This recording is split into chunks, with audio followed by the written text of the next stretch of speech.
प्रश्न 0.1 किलोग्राम वजन की एक गेंद को स्थिर स्थिति से गिराया जाता है। जब यह 2 मीटर की दूरी से गिरती है तो गुरुत्वाकर्षण के बल से लगने वाला कार्य कितना होगा?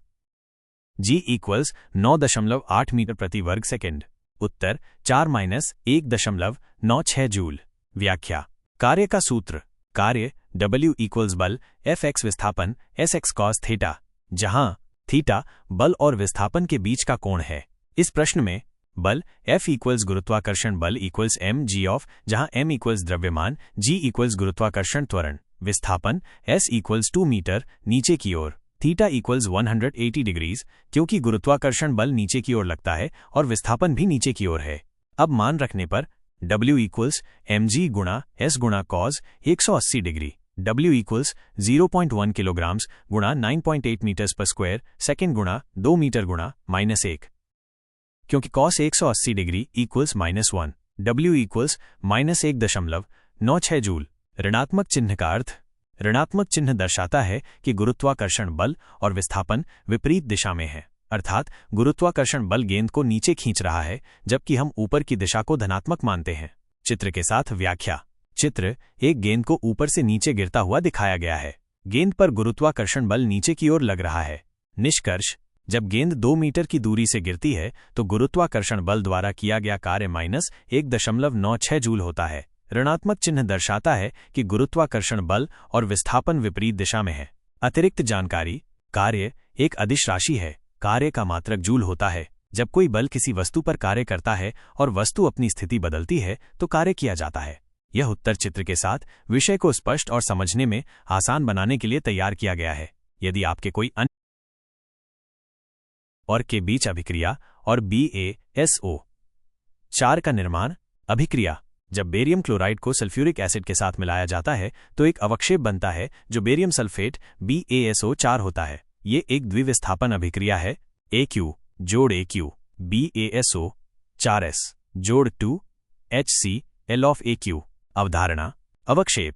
जब दो द्रवों को मिलाया जाता है और एक ठोस पदार्थ बनता है तो इसे अवक्षेप कहते हैं। इस मामले में BaSO4 एक सफेद अवक्षेप के रूप में दिखाई देता है। मोल। पदार्थ की मात्रा को मोल में मापा जाता है। एक मोल किसी भी पदार्थ में 6.022 x 10⁻23 कण, परमाणु, अणु, आयन होते हैं। मोलर द्रव्यमान। किसी पदार्थ के 1 मोल का द्रव्यमान ग्राम में मोलर द्रव्यमान कहलाता है। गणना।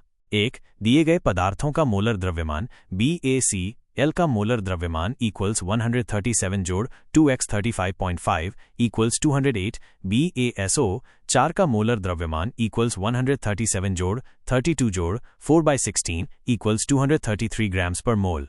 2 के मोलों की गणना। दिए गए = 2.08 ग्राम्स मोलों की संख्या दिए गए द्रव्यमान मोलर द्रव्यमान मोलों की संख्या = 2.08 ग्राम्स डिवाइडेड बाय 208 ग्राम्स पर मोल = 0.01 मोल्स। 3 BaSO4 के मोलों की गणना। अभिक्रिया के समीकरण से 1 मोल से 1 मोल BaSO4 बनता है, इसलिए 0.01 मोल से 0.01 मोल BaSO4 बनेगा। 4 BaSO4 का द्रव्यमान। द्रव्यमान = मोलों की संख्या x मोलर द्रव्यमान = 0.01 मोल्स x 233 ग्राम्स = 2.33 ग्राम्स। उत्तर। अतः 2.08 ग्राम और अतिरिक्त के बीच अभिक्रिया से 2.33 ग्राम BaSO4 बनेगा। विकल्प 1 सही उत्तर है। चित्र के साथ व्याख्या। यहाँ एक चित्र जोड़ा जा सकता है जो अभिक्रिया को दर्शाता है और गणना के विभिन्न चरणों को समझाता है। अतिरिक्त जानकारी। अतिरिक्त मात्रा में लिया गया है क्योंकि ये अभिकारक है और के साथ पूरी तरह से अभिक्रिया कर लेगा। HCl जो अभिक्रिया में बनता है वो जलीय विलयन में घुलनशील होता है। यह उत्तर मोबाइल फ्रेंडली है क्योंकि ये संक्षिप्त, सरल और स्पष्ट है। अगर आपको और कोई सवाल है तो पूछ सकते हैं। ध्यान दें, ये उत्तर केवल एक उदाहरण है। आप इसे अपने अनुसार बदल सकते हैं और इसमें सुधार कर सकते हैं। कूलम्ब का नियम।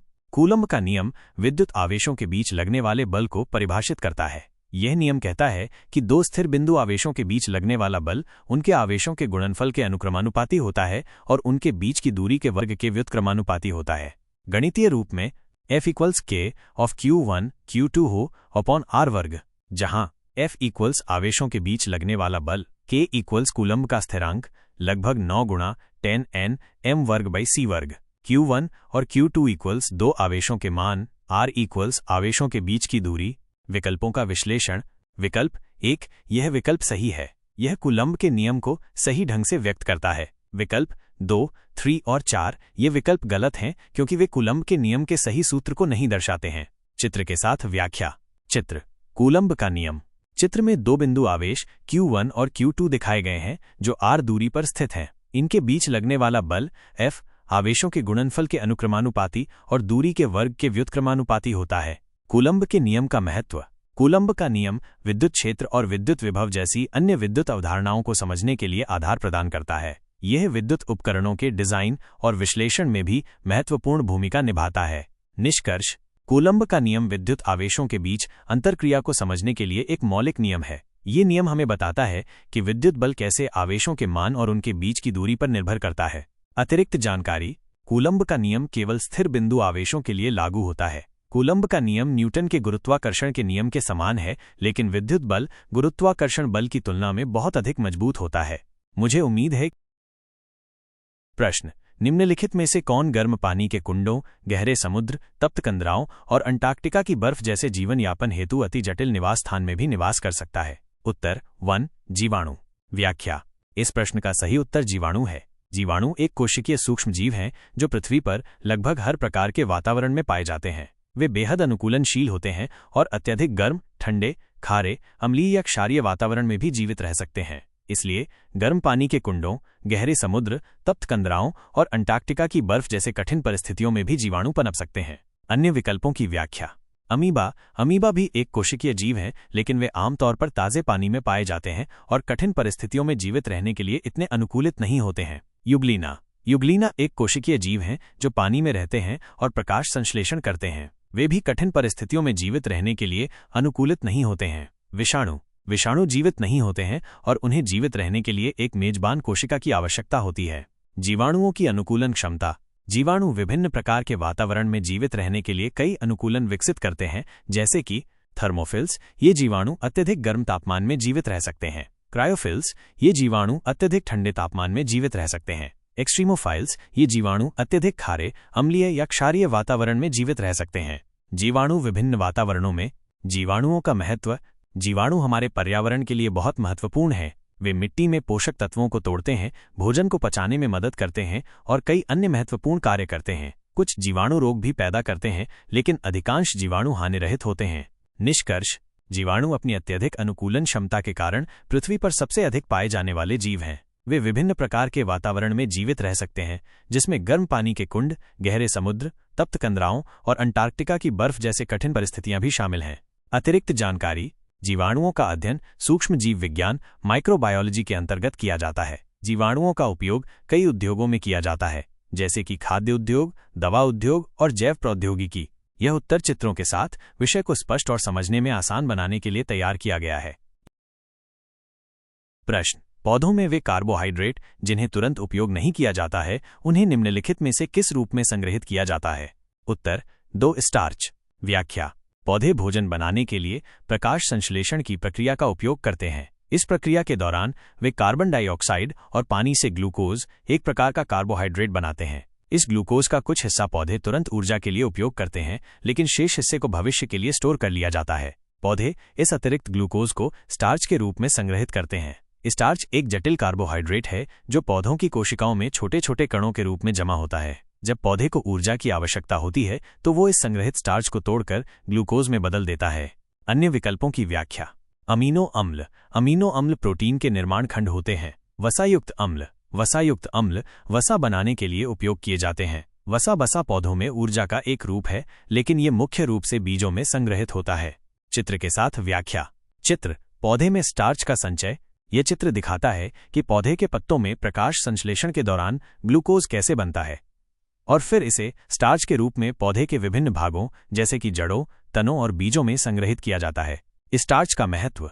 भोजन का स्रोत। स्टार्च मानव और जानवरों के लिए भोजन का एक महत्वपूर्ण स्रोत है। अनाज, आलू, चावल और मक्का जैसे खाद्य पदार्थों में स्टार्च प्रचुर मात्रा में पाया जाता है। ऊर्जा का भंडार। पौधों के लिए स्टार्च ऊर्जा का एक भंडार के रूप में कार्य करता है। औद्योगिक उपयोग। स्टार्च का उपयोग कई उद्योगों में जैसे कि पेपर, टेक्सटाइल और खाद्य उद्योग में किया जाता है। निष्कर्ष।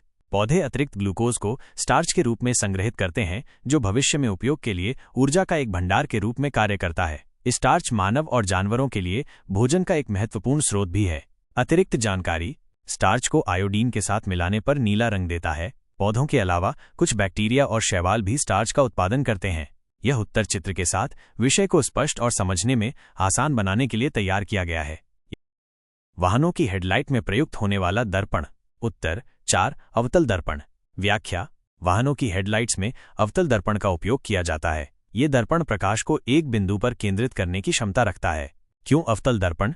प्रकाश का परावर्तन: जब प्रकाश की किरणें अवतल दर्पण पर पड़ती हैं तो वे परावर्तित होकर एक बिंदु पर केंद्रित हो जाती हैं। इस बिंदु को फोकस कहते हैं। प्रकाश का पुंज: हेडलाइट में फिलामेंट से निकलने वाला प्रकाश अवतल दर्पण पर पड़ता है और परावर्तित होकर एक तीव्र प्रकाश पुंज बनाता है। दूर तक प्रकाश फैलाना: ये तीव्र प्रकाश पुंज सड़क पर दूर तक फैलता है, जिससे वाहन चालक को रात में स्पष्ट दृश्यता मिलती है। अन्य विकल्पों का विश्लेषण: समतल दर्पण। समतल दर्पण में प्रतिबिंब हमेशा वस्तु के बराबर आकार का बनता है और ये प्रकाश को केंद्रित नहीं करता है। उत्तल दर्पण। उत्तल दर्पण हमेशा आभासी, सीधा और वस्तु से छोटा प्रतिबिंब बनाता है। यह प्रकाश को फैलाता है, केंद्रित नहीं करता। समतल उत्तल दर्पण। यह एक संयुक्त दर्पण है जिसमें एक तरफ समतल सतह और दूसरी तरफ उत्तल सतह होती है। यह हेडलाइट्स में उपयोग के लिए उपयुक्त नहीं है। चित्र के साथ व्याख्या। चित्र: अवतल दर्पण द्वारा प्रकाश का परावर्तन। चित्र में आप देख सकते हैं कि अवतल दर्पण कैसे प्रकाश को एक बिंदु पर केंद्रित करता है। यह एक तीव्र प्रकाश पुंज बनाता है जो दूर तक फैलता है। निष्कर्ष: वाहनों की हेडलाइट्स में अवतल दर्पण का उपयोग इसलिए किया जाता है क्योंकि ये प्रकाश को एक बिंदु पर केंद्रित करके एक तीव्र प्रकाश पुंज बनाता है जो सड़क को रोशन करता है और वाहन चालक को रात में स्पष्ट दृश्यता प्रदान करता है। अतिरिक्त जानकारी: अवतल दर्पण का उपयोग अन्य उपकरणों में भी किया जाता है, जैसे कि टॉर्च, सर्च लाइट, टेलीस्कोप आदि। अवतल दर्पण के केंद्र को वक्रता केंद्र कहा जाता है और दर्पण की सतह और वक्रता केंद्र के बीच की दूरी को वक्रता त्रिज्या कहते हैं। मुझे उम्मीद है कि ये उत्तर आपको समझने में मदद करेगा। यदि आपके कोई और प्रश्न है तो प्रश्न: निम्नलिखित तत्वों में से किसका परमाणु द्रव्यमान सबसे कम है? उत्तर 3 हाइड्रोजन। व्याख्या: परमाणु द्रव्यमान किसी तत्व के परमाणु का द्रव्यमान होता है। यह मुख्य रूप से परमाणु में उपस्थित प्रोटॉन और न्यूट्रॉन की संख्या पर निर्भर करता है। दिए गए विकल्पों में हाइड्रोजन। हाइड्रोजन सबसे हल्का तत्व है। इसके परमाणु में केवल एक प्रोटॉन और एक इलेक्ट्रॉन होता है, इसलिए इसका परमाणु द्रव्यमान सबसे कम होता है। हीलियम। हीलियम के परमाणु में 2 प्रोटॉन और 2 न्यूट्रॉन होते हैं, इसलिए इसका परमाणु द्रव्यमान हाइड्रोजन से अधिक होता है। लिथियम। लिथियम के परमाणु में 3 प्रोटॉन और 3 से 4 न्यूट्रॉन होते हैं, इसलिए इसका परमाणु द्रव्यमान हाइड्रोजन और हीलियम दोनों से अधिक होता है। नाइट्रोजन। नाइट्रोजन के परमाणु में 7 प्रोटॉन और 7 न्यूट्रॉन होते हैं, इसलिए इसका परमाणु द्रव्यमान सबसे अधिक होता है। चित्र के साथ व्याख्या। चित्र: परमाणु का मॉडल, हाइड्रोजन, हीलियम, लिथियम और नाइट्रोजन के परमाणुओं की तुलना। यह चित्र दिखाता है कि हाइड्रोजन परमाणु में सबसे कम कण होते हैं, इसलिए इसका द्रव्यमान सबसे कम होता है। निष्कर्ष: दिए गए विकल्पों में से हाइड्रोजन का परमाणु द्रव्यमान सबसे कम है। अतिरिक्त जानकारी: परमाणु द्रव्यमान को आमतौर पर परमाणु द्रव्यमान इकाई AMU में मापा जाता है। एक हाइड्रोजन परमाणु का द्रव्यमान लगभग 1 ATOMICMASSUNIT होता है। यह उत्तर चित्र के साथ विषय को स्पष्ट और समझने में आसान बनाने के लिए तैयार किया गया है। यदि आपके कोई अन्य प्रश्न है तो बेझिझक पूछें। प्रश्न: पृथ्वी के चारों ओर एक पूरा चक्कर लगाने में चंद्रमा द्वारा किया गया कार्य निम्नलिखित में से किसके बराबर है? उत्तर 4 0। व्याख्या: कार्य का सूत्र। कार्य इक्वल्स बल x विस्थापन x cos थीटा, जहां बल वस्तु पर लगाया गया बल, विस्थापन वस्तु द्वारा तय की गई दूरी, थीटा बल और विस्थापन के बीच का कोण। चंद्रमा के संदर्भ में चंद्रमा पृथ्वी के चारों ओर एक वृत्ताकार पथ पर घूमता है। गुरुत्वाकर्षण बल चंद्रमा को पृथ्वी की ओर खींचता है। चंद्रमा की गति की दिशा हमेशा गुरुत्वाकर्षण बल के लंबवत होती है। क्योंकि बल और विस्थापन परस्पर लंबवत है, इसलिए उनके बीच का कोण 90 डिग्री होता है। cos 90 degrees equal 0। इसलिए कार्य इक्वल्स बल x विस्थापन x 0 इक्वल 0, अर्थात चंद्रमा द्वारा पृथ्वी के एक चक्कर में किया गया कार्य 0 होता है। अन्य विकल्पों का विश्लेषण। विकल्प 1 और 2, इन विकल्पों में बल और विस्थापन के बीच का कोण 90 डिग्री नहीं है, इसलिए कार्य 0 नहीं होगा। विकल्प 3, यह विकल्प भी गलत है क्योंकि कार्य बल और विस्थापन के गुणनफल के बराबर होता है, न कि केवल बल और विस्थापन के। चित्र के साथ व्याख्या। चित्र: चंद्रमा पृथ्वी के चारों ओर चक्कर लगा रहा है। चित्र में दिखाया गया है कि चंद्रमा पृथ्वी के चारों ओर एक वृत्ताकार पथ पर घूम रहा है। गुरुत्वाकर्षण बल चंद्रमा को पृथ्वी की ओर खींचता है, लेकिन चंद्रमा की गति की दिशा हमेशा गुरुत्वाकर्षण बल के लंबवत होती है। इसलिए गुरुत्वाकर्षण बल द्वारा चंद्रमा पर कोई कार्य नहीं किया जाता है। निष्कर्ष: जब कोई वस्तु एक वृत्ताकार पथ पर गति करती है और उस पर लगने वाला बल हमेशा उस वस्तु की गति के लंबवत होता है, तो उस बल द्वारा किया गया कार्य शून्य होता है। चंद्रमा के मामले में भी यही होता है।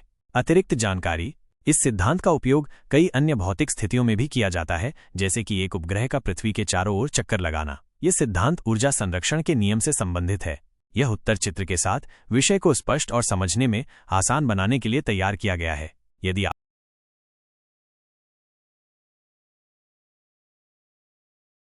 प्रश्न: पृथ्वी के चारों ओर एक पूरा चक्कर लगाने में चंद्रमा द्वारा किया गया कार्य निम्नलिखित में से किसके बराबर है?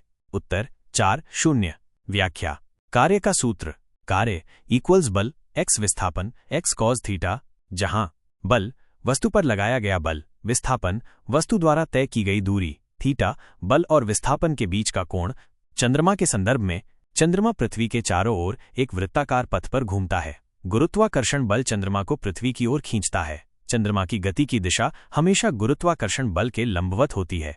क्योंकि बल और विस्थापन परस्पर लंबवत हैं, इसलिए उनके बीच का कोण 90 डिग्री होता है। cos 90 degrees equal 0।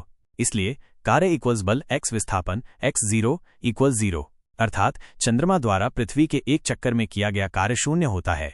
अन्य विकल्पों का विश्लेषण: विकल्प 1 और 2, इन विकल्पों में बल और विस्थापन के बीच का कोण 90 डिग्री नहीं है, इसलिए कार्य शून्य नहीं होगा। विकल्प 3, यह विकल्प भी गलत है, क्योंकि कार्य बल और विस्थापन के गुणनफल के बराबर होता है, न कि केवल बल और विस्थापन के। चित्र के साथ व्याख्या: चित्र: चंद्रमा पृथ्वी के चारों ओर चक्कर लगा रहा है।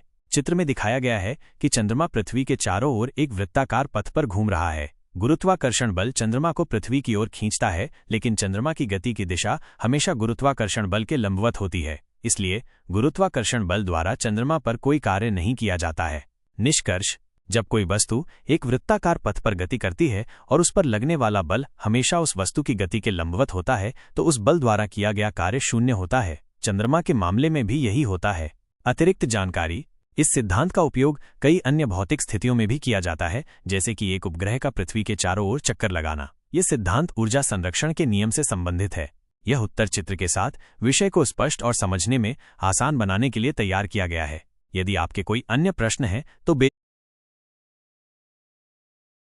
प्रश्न: निम्नलिखित में से कौन मनुष्यों में अंतःस्रावी ग्रंथि नहीं है? उत्तर 4 यकृत। व्याख्या: अंतःस्रावी ग्रंथि वे ग्रंथियां होती हैं जो हार्मोन नामक रासायनिक पदार्थ सीधे रक्त में स्रावित करती हैं। ये हार्मोन शरीर के विभिन्न अंगों और प्रक्रियाओं को नियंत्रित करते हैं। दिए गए विकल्पों में पीयूष ग्रंथि, थायराइड ग्रंथि और अधिवृक्क ग्रंथि, ये सभी अंतःस्रावी ग्रंथियां हैं और मनुष्यों में पाए जाते हैं। यकृत: यकृत एक बड़ी ग्रंथि है जो पाचन में महत्वपूर्ण भूमिका निभाती है। यह पित्त रस का उत्पादन करती है जो वसा के पाचन में मदद करता है। हालांकि यह सीधे रक्त में हार्मोन स्रावित नहीं करता है, इसलिए यह एक अंतःस्रावी ग्रंथि नहीं है। चित्र के साथ व्याख्या: चित्र: मानव शरीर में अंतःस्रावी ग्रंथियां। यह चित्र मानव शरीर में स्थित प्रमुख अंतःस्रावी ग्रंथियों को दर्शाता है। यकृत को इसमें शामिल नहीं किया गया है क्योंकि ये एक अंतःस्रावी ग्रंथि नहीं है। निष्कर्ष: मनुष्यों में यकृत एक अंतःस्रावी ग्रंथि नहीं है, बल्कि एक पाचन ग्रंथि है। अतिरिक्त जानकारी: अंतःस्रावी ग्रंथियों द्वारा स्रावित हार्मोन शरीर की वृद्धि, विकास, चयापचय और प्रजनन जैसी कई महत्वपूर्ण प्रक्रियाओं को नियंत्रित करते हैं। अंतःस्रावी ग्रंथियों के असंतुलन से कई प्रकार के रोग हो सकते हैं, जैसे कि मधुमेह, थायराइड रोग आदि। यह उत्तर चित्र के साथ विषय को स्पष्ट और समझने में आसान बनाने के लिए तैयार किया गया है। यदि आपके कोई अन्य प्रश्न हैं तो बेझिझक पूछें। प्रश्न: निम्नलिखित में से कौन सा तत्व धातु और अधातु दोनों के रूप में कार्य नहीं करता है? उत्तर 3 जर्मेनियम। व्याख्या: धातु और अधातु।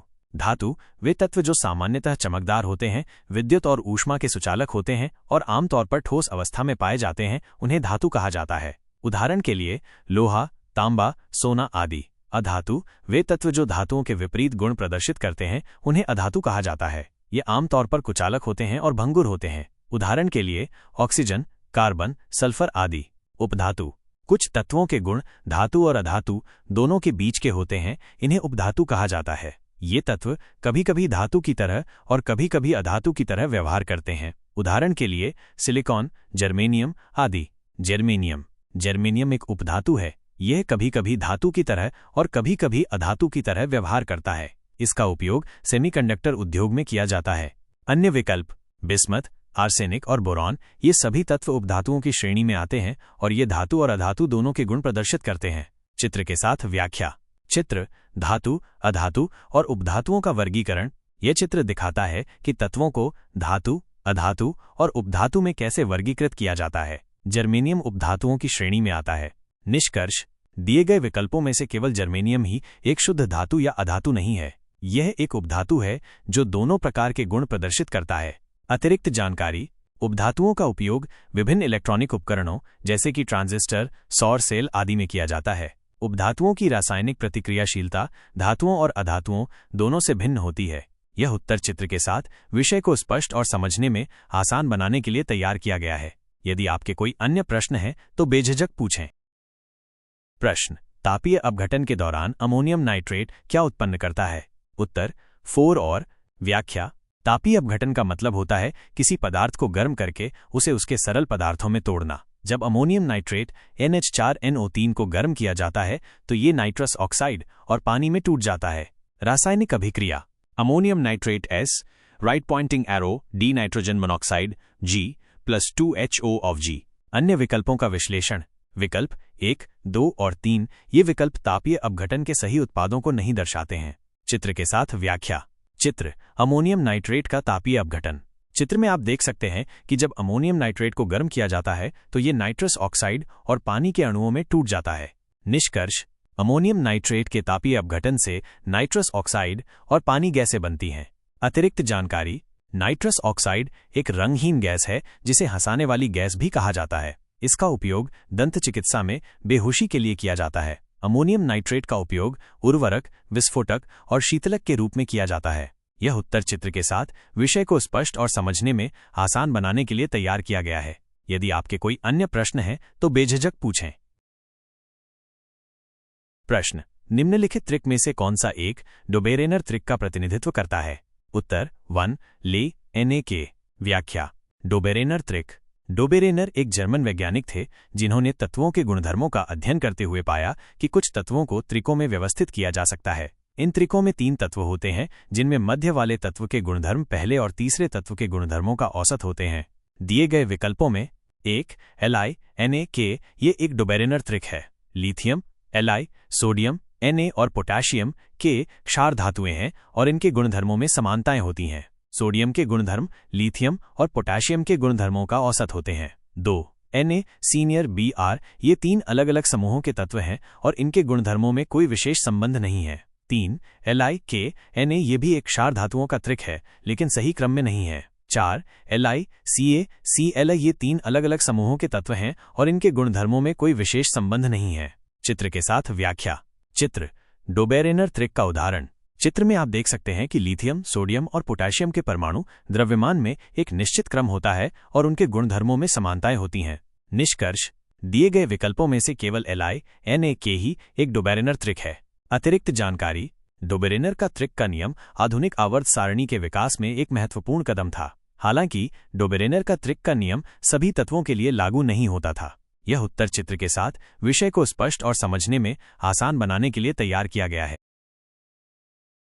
प्रश्न, निम्नलिखित में से कौन सा कथन गलत है?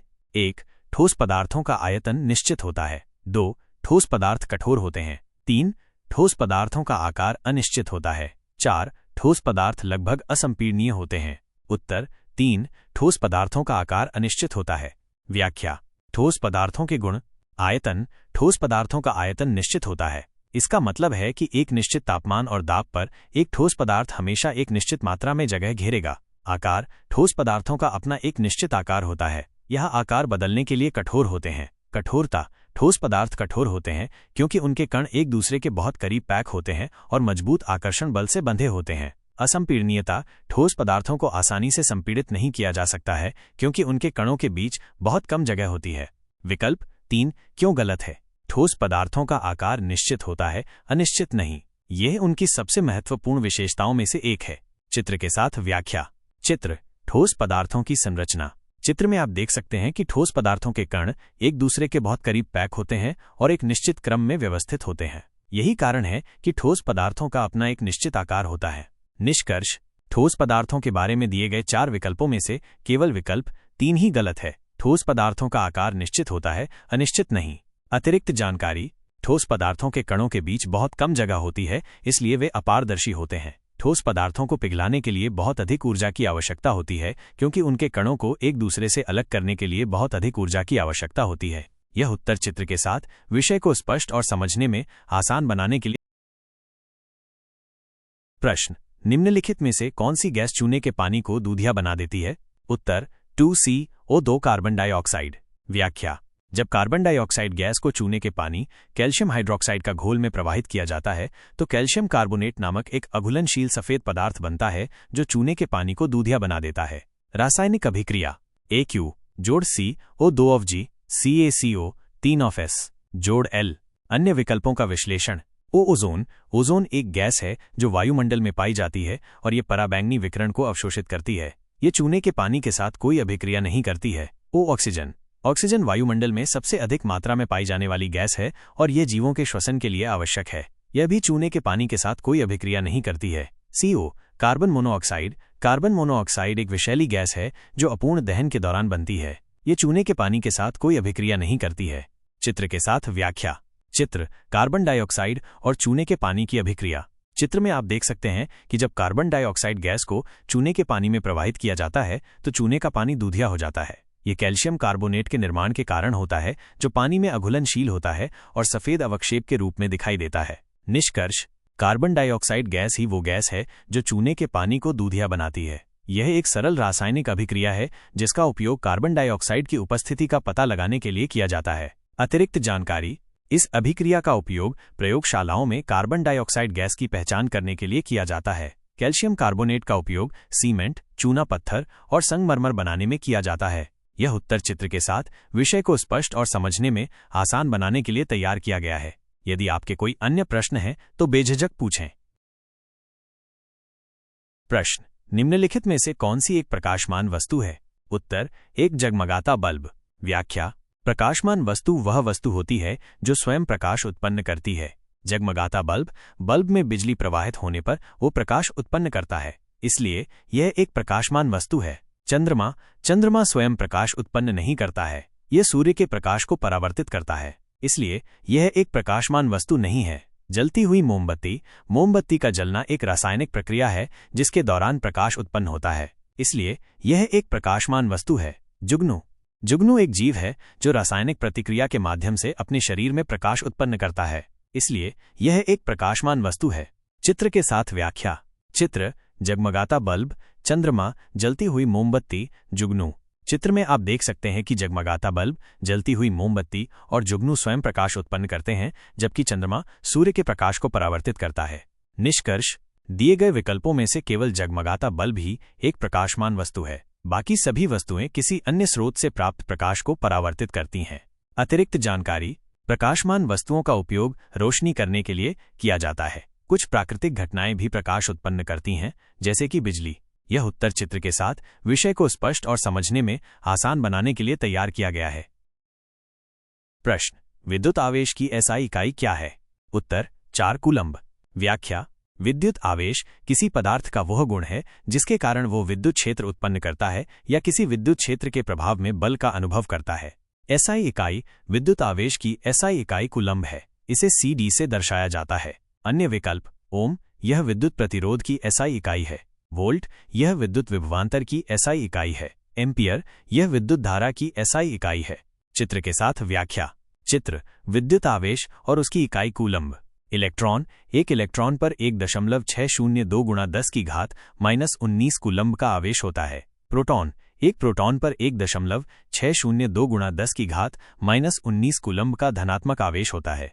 निष्कर्ष: विद्युत आवेश की मात्रा को कूलम्ब में मापा जाता है। एक कूलम्ब एक बहुत बड़ी मात्रा है। आमतौर पर इलेक्ट्रॉनिक उपकरणों में बहुत कम मात्रा में आवेश का उपयोग किया जाता है। अतिरिक्त जानकारी: कूलम्ब को फ्रांसीसी भौतिक विज्ञानी चार्ल्स ऑगस्टिन डी कूलम्ब के नाम पर रखा गया है। विद्युत आवेश का संरक्षण एक महत्वपूर्ण नियम है। इसका मतलब है कि किसी भी विद्युत प्रक्रिया में कुल विद्युत आवेश स्थिर रहता है।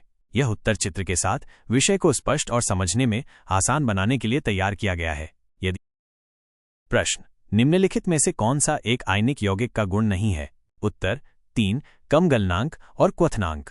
व्याख्या, आयनिक यौगिक वे यौगिक होते हैं जो धनात्मक और ऋणात्मक आयनों से मिलकर बने होते हैं। इन आयनों के बीच मजबूत विद्युत आकर्षण बल होता है जिसे आयनिक बंध कहते हैं। इसीलिए आयनिक यौगिकों के कुछ विशिष्ट गुण होते हैं। आयनिक यौगिकों के गुण। पानी में घुलनशीलता। अधिकांश आयनिक यौगिक पानी में घुलनशील होते हैं क्योंकि पानी एक ध्रुवीय विलायक है और आयनिक यौगिकों के धनात्मक और ऋणात्मक आयनों को अलग कर सकता है। उच्च गलनांक और क्वथनांक। आयनिक बंध बहुत मजबूत होते हैं, इसलिए आयनिक यौगिकों को तोड़ने के लिए बहुत अधिक ऊर्जा की आवश्यकता होती है। यही कारण है कि इनका गलनांक और क्वथनांक बहुत अधिक होता है। कठोरता। आयनिक यौगिक कठोर होते हैं क्योंकि उनके आयनों को एक दूसरे के करीब रखने वाले आयनिक बंध बहुत मजबूत होते हैं। विद्युत का चालन। आयनिक यौगिक पिघले हुए अवस्था या जलीय घोल में विद्युत का चालन करते हैं क्योंकि तब आयनों की गतिशीलता बढ़ जाती है। विकल्प 3 क्यों गलत है? आयनिक यौगिकों का गलनांक और क्वथनांक बहुत अधिक होता है, कम नहीं। इसलिए विकल्प 3 आयनिक यौगिकों का गुण नहीं है। चित्र के साथ व्याख्या। चित्र, आयनिक यौगिक की संरचना। चित्र में आप देख सकते हैं कि आयनिक यौगिकों में धनात्मक और ऋणात्मक आयनों को एक दूसरे के करीब रखने वाले मजबूत आयनिक बंध होते हैं। निष्कर्ष, दिए गए विकल्पों में से केवल विकल्प 3 ही आयनिक यौगिकों का गुण नहीं है। आयनिक यौगिकों का गलनांक और क्वथनांक बहुत अधिक होता है। अतिरिक्त जानकारी। आयनिक यौगिक आमतौर पर ठोस होते हैं। आयनिक यौगिक विद्युत के कुचालक होते हैं जब वे ठोस अवस्था में होते हैं। यह उत्तर चित्र के साथ विषय को स्पष्ट और समझने में आसान बनाने के लिए तैयार किया गया है। यदि गति का दूसरा समीकरण स्थिति और समय के बीच के संबंध को दर्शाता है। गति का दूसरा समीकरण s = ut + 1/2 at स्क्वायर्ड, जहां h लगे इक्वल्स वस्तु द्वारा तय की गई दूरी यानी स्थिति में परिवर्तन, u = प्रारंभिक वेग, t = समय, a = त्वरण। इस समीकरण से स्पष्ट है कि वस्तु की स्थिति s समय t पर निर्भर करती है। प्रारंभिक वेग u और त्वरण a भी स्थिति को प्रभावित करते हैं। अन्य विकल्पों का विश्लेषण। वेग और समय, यह संबंध गति के पहले समीकरण से दर्शाया जाता है, v = u + at। स्थान और वेग, यह संबंध गति के दूसरे समीकरण से सीधे नहीं दर्शाया जाता है, हालांकि वेग को समय के सापेक्ष स्थिति में परिवर्तन के रूप में परिभाषित किया जा सकता है। वेग और त्वरण, यह संबंध गति के पहले समीकरण से दर्शाया जाता है, v = u + at। उदाहरण, मान लीजिए एक कार स्थिर अवस्था से एक समान त्वरण a से चलना शुरू करती है। t समय बाद कार द्वारा तय की गई दूरी s गति के दूसरे समीकरण का उपयोग करके निकाली जा सकती है। निष्कर्ष, गति का दूसरा समीकरण हमें किसी वस्तु की स्थिति को समय के फलन के रूप में ज्ञात करने में मदद करता है। ये समीकरण गति के अध्ययन में एक महत्वपूर्ण उपकरण है। अतिरिक्त जानकारी। गति के 3 समीकरण होते हैं जो किसी वस्तु की गति का वर्णन करते हैं। ये समीकरण केवल एक समान त्वरण वाले पिंडों के लिए लागू होते हैं। मुझे उम्मीद है कि ये प्रश्न 0.1 किलोग्राम वजन की एक गेंद को स्थिर स्थिति